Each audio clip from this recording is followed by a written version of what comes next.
दिल हमको याद आने लगे, लोग अपने दिए। पाकिस्तान की मट्टी सुर संगीत के हवाले से हमेशा ज़रखेज़ रही है कि यहाँ पैदा होने वाले हर मौसीकार ने अपना अछूता निशान छोड़ा और मौसीकी का ऐसा ऐसा शाहकार तरतीब दिया कि आज भी सुनने वाले को तख़य्युल की गहराइयों में ले डूबता है। ऐसी ही एक अहद साज और नामवर गुलकारा इकबाल बानो, जो गज़लें और फिल्मी गाने यकसा महारत के साथ गाया करती। रिवायती गज़ल हो, फैज़ का कलाम हो या नज़्म, मद्दाह आज भी इकबाल बानो की आवाज सुनकर सर धुनते हैं। इस आवाज के ज़ेरो बम में हुस्न जैसी मलायमत, इश्क जैसी तमकिनत और मोहब्बत जैसी वारफ्तगी है। वो दिल के हर नाजुक तार को छेड़ती है जैसे खुशबू का कोई झोंका हो या बहार की खुशगवार सुबह का एहसास, जिससे पूरा वजूद महक उठे। ये आवाज रंगो रोशनी का वफूर है जिससे हर कोई जी उठे। ये आवाज इकबाल बानो की आवाज है, जिनके गाए हुए गीत और गजलें दुनिया मौसीकी में एक अलग शान के साथ अपनी पहचान रखते हैं। वक्त ने उनकी ताबिंदगी को कभी मान नहीं पड़ने दिया, बल्कि उनको कुछ और निखार दिया। इकबाल बानो पहले दिन के आगाज के साथ हर कॉन्सर्ट में गाती रही हैं और हजारों लोगों की दाद समेटती थीं। उनकी आवाज पर मर मिटने वाले मुल्क और मुल्क से बाहर यकसा तौर पर मौजूद हैं। सुर्खो सफेद रंगत और दिलकश नक्शो निगार की हामिल शख्सियत इकबाल बानो जबान के खालिस तलफ़ुज़ के साथ गुफ्तगू करती। मौसीकी के असरार व रमूज और गीतों गज़लों की तर्जों के जन्म लेने की दास्तान उनके शौक के मज़ामीन है। इकबाल बानो 1935 में मुत्तहिदा हिंद के मरकजी शहर दिल्ली में मशहूर मुगन्निया ज़ोहरा भाई के यहाँ पैदा हुई। उनका खानदान रोहतक का मशहूर मौसीकार खानदान था जो कि दिल्ली मुंतकिल हो गया। छोटी उम्र में ही बानो के दिल में मौसीकी को लेकर मोहब्बत पैदा हो गई। बानो की दोस्त के वालिद बानो के वालिद से कहा करते थे कि मेरी बेटियां बिलाशुबा बहुत अच्छा गाती हैं, मगर इकबाल बानो को गायकी खुदा ने वदीयत करके भेजा है। अगर तुम उसे बाकायदा क्लासिकी मौसीकी की तालीम दिलवाओ तो ये बहुत बड़ी गायिका बनेगी। जिस पर उनके वालिद ने उन्हें इजाजत दी और फिर इकबाल बानो ने बाकायदा गुलकारी सीखने के लिए दिल्ली घराने के उस्ताद साबरी खान और उस्ताद चांद खान की शागिर्दी इख्तियार की, जिन्होंने बानो को ठुमरी और धादरा की तालीम दी। खान साहिबान की शागिर्दी से फैज हासिल करने के बाद इकबाल बानो ने क्लासिकी गीत गाना शुरू किए। उस्ताद चांद खान ही वो शख्सियत थे जिन्होंने उन्हें all India radio Delhi refer किया, जहां उन्होंने इब्तदाई गीत रिकॉर्ड करवाए। तकसीम हिंद के तकरीबन 5 बरस बाद इकबाल बानो खानदान समेत पाकिस्तान हिजरत कर आईं।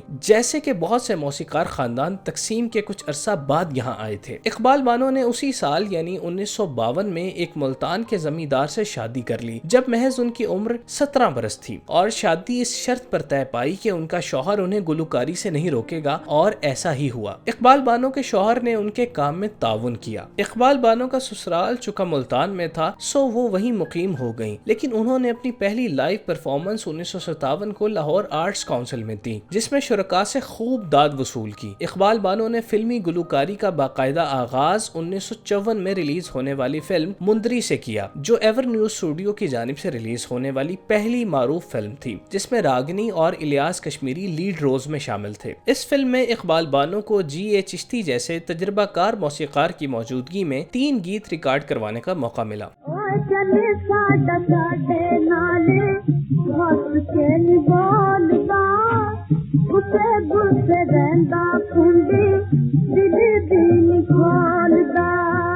फिल्म मुंदरी में अपनी आवाज से सुनने वालों के कानों में रस खोलने के बाद इकबाल बानो को अगले साल 1955 में फिल्म गलत फहमी में गीत रिकॉर्ड करवाने का मौका मिला, जिसकी कास्ट में आशा भोसले और जहांगीर खान और नजर शामिल थे। नजर ने इस फिल्म में कॉमेडियन के किरदार के साथ साथ बतौर प्लेबैक सिंगर गीत भी रिकॉर्ड करवाए। इकबाल बानो ने फिल्म का मकबूल तरीन गीत अफसाना लिख रही हूँ मैं मेरी जान प्यार का रिकॉर्ड करवाया, जिसे आशा भोसले के वालिद इनायत अली नथ ने तरतीब दिया।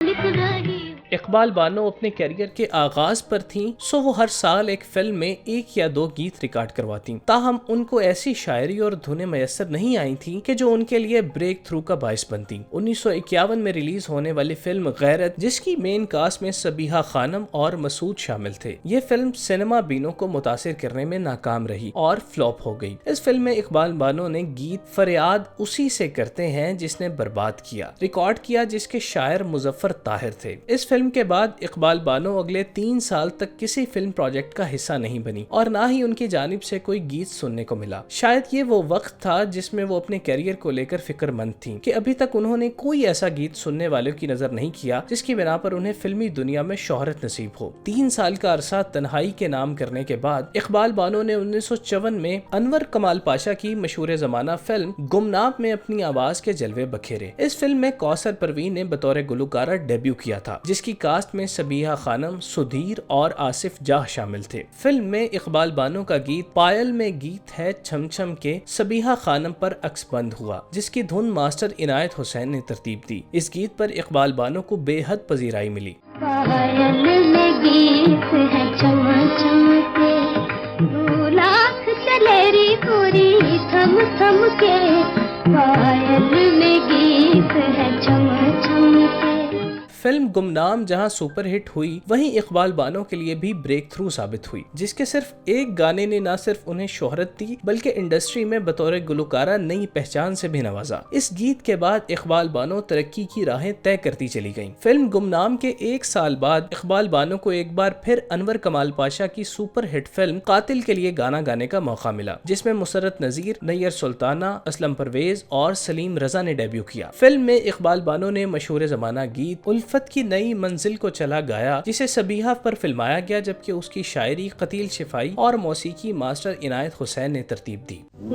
नई मंजिल को चला, तू बाहें डाल के बाहों में दिल तोड़ने वाले देख के चल। 1954 में शानदार गीत रिकॉर्ड करवाने के बाद इकबाल बानो इंडस्ट्री में अपना अहम मकाम बना चुकी थीं और उनकी मधुर आवाज फिल्मों की जरूरत बन गई थी। मगर उन्हें कैरियर का सबसे बड़ा बूम 1956 में मिला, जब उन्हें एक ही साल में सुपरहिट रहने वाली 4 फिल्मों में अपनी आवाज का जादू जगाने का मौका मिला। इन 4 फिल्मों में सरे फहरिस्त दुल्ला भट्टी है, जो पंजाबी सिनेमा की नुमाइंदा फिल्म समझी जाती है। इस फिल्म ने कामयाबी के रिकॉर्ड्स कायम करते हुए इतना मुनाफा कमाया कि उससे लाहौर के एवर न्यू स्टूडियो की तामीर की गई। फिल्म में सुधीर ने टाइटल रोल किया, जबकि दीगर कास्ट में सबीहा खानम और अलाउद्दीन शामिल थे। फिल्म में इकबाल बानो ने पंजाबी गीत हसदियां अखियां दे रोना पल्ले पै गया रिकॉर्ड करवाया, जिसे सबीहा पर फिल्माया गया।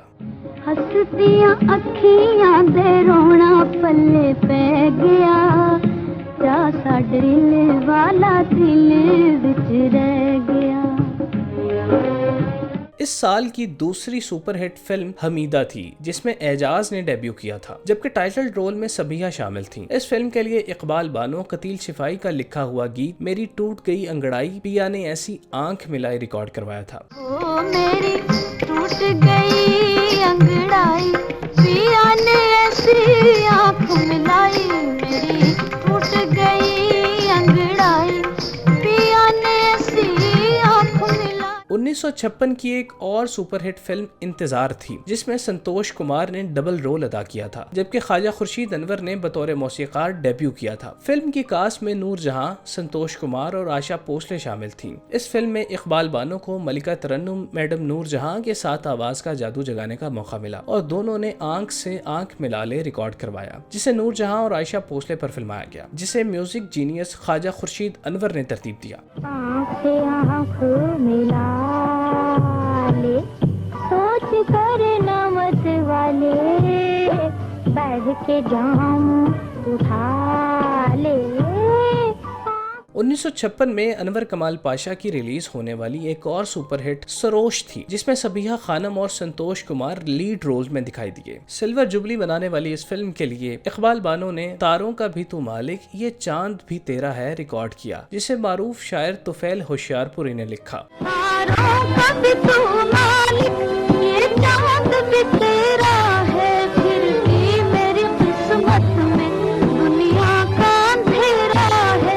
तारों का भी तू मालिक, इकबाल बानो का सुपरहिट फिल्मों के लिए गाने का सफर जारी सारी था। 1956 के कामयाब साल के बाद 1957 में उनके हिस्से में साल की 3 सुपरहिट फिल्में आईं, जिनमें इश्क लैला, आंख का नशा और मुराद शामिल है। इश्क लैला 57 में रिलीज होने वाली उर्दू फिल्म थी जिसमें सबिहा खानम ने टाइटल रोल किया। ये पाकिस्तान की सबसे बड़ी नगमाती फिल्म थी जिसमें गैर मामूली तौर पर 18 गीत शामिल किए गए और तमाम गीत अवाम में बेहद मकबूल हुए। इस फिल्म ने खातिर खा बिजनेस करते हुए सिल्वर जुबली मनाई। इस नगमाती फिल्म में इकबाल बानो के हिस्से में 2 गीत आए, जिनमें पहला एक हल्की हल्की आहट है जिसे सबिहा पर अक्सबंद किया गया। एक हल्की हल्की आहट है, एक महका महका साया है, ये कौन ख्यालों में मुझको दीवाना बन। जबकि दूसरा गीत सितारो तुम तो सो जाओ परेशान रात सारी है भी सबिहा पर फिल्माया गया, जिसे कतील शिफाई ने अल्फाज बख्शे थे। परेशान रात सारी है, सितारो तुम तो सो जाओ, सुकून से मर्ग सारी है।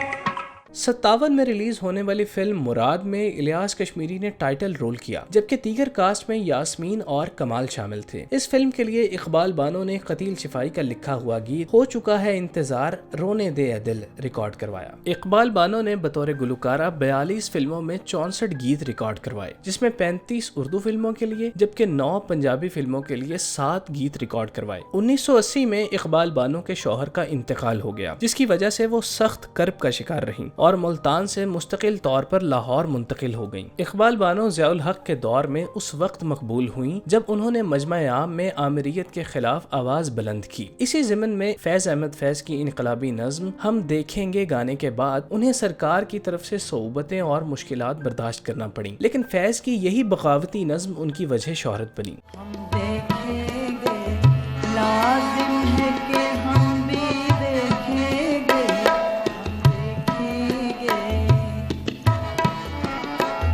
हम देखेंगे। इकबाल बानो अपनी जिंदगी के आखिरी सालों में टीवी और मीडिया से दूर रहती और अगर कोई सहाफ़ी उन्हें इंटरव्यू देने पर कायल कर लेता तो वो वाज़े तौर पर मना कर देती कि उनके खानदान के हवाले से कोई सवाल नहीं किया जाएगा। 1974 में इकबाल बानो को उनकी शानदार खिदमात के एतराफ़ में हुकूमत पाकिस्तान की जानिब से प्राइड ऑफ परफॉर्मेंस से नवाजा गया। 21 अप्रैल 2009 को इकबाल बानो मुख्तसर अलालत के बाद रज़ा इलाही से इंतकाल कर गईं और अपने पीछे एक कामयाब और ताबनाक कैरियर छोड़ गईं जो रहती दुनिया तक उनकी याद में कमी न आने देगा। इकबाल बानो की मौसीकी के मैदान में खिदमात के एजाज में गूगल ने उनकी 81वीं सालगिरह पर उनको